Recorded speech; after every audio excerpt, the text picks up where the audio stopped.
Olen Tapio Parkkari, vaasalaisia infosivuston ylläpitäjä.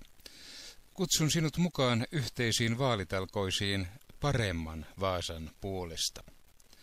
Ota osaa vaalikeskusteluun foorumissa ja jos olet ehdokkaana, niin kirjoita kolumni tai kommentoi vaaleja omalla kuvallasi.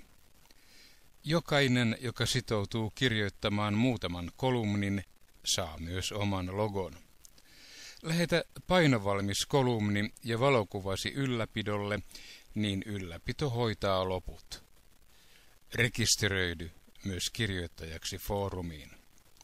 Blogissa on suuri määrä kolumneja, joita ovat kirjoittaneet eri puolueiden ehdokkaat.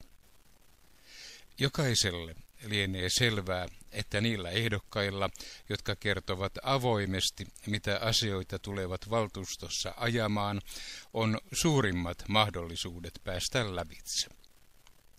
Blogiin ovat kirjoittaneet muun muassa Reino Kolmonen, Henri Autero, Heimo Hokkanen, Maria Tolppanen, Farsad Mokhaddampour, Anna Vuorinen, Risto Suni, Johanna Kursu, Stefan Håkans, Laura-Helena Välimäki, Harri Moisio ja Mia-Petra Kumpula-Natri ja sinä.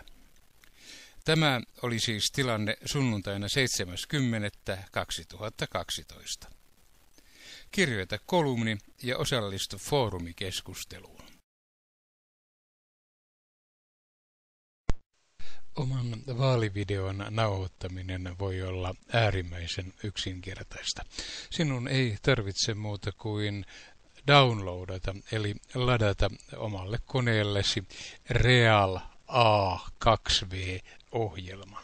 Se tapahtuu parhaiten kirjoittamalla ohjelman nimen ja sanan download. Ohjelma esittää yhden kuvan ja ääniraidan.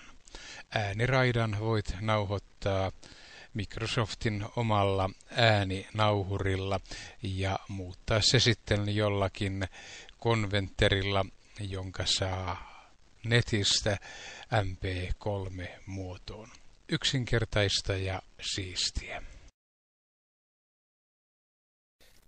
Jos äänikonverterin käyttäminen on hankalaa, niin äänitä vaalivideosi tai kiistamielipiteesi ilmaisessa Vocaro-palvelussa ja tallenneta äänitiedosto omalle koneellesi. Osoite on www.vocaro.com. Tehdään näistä vaaleista alku uudistuneelle ihmisten Vaasalle.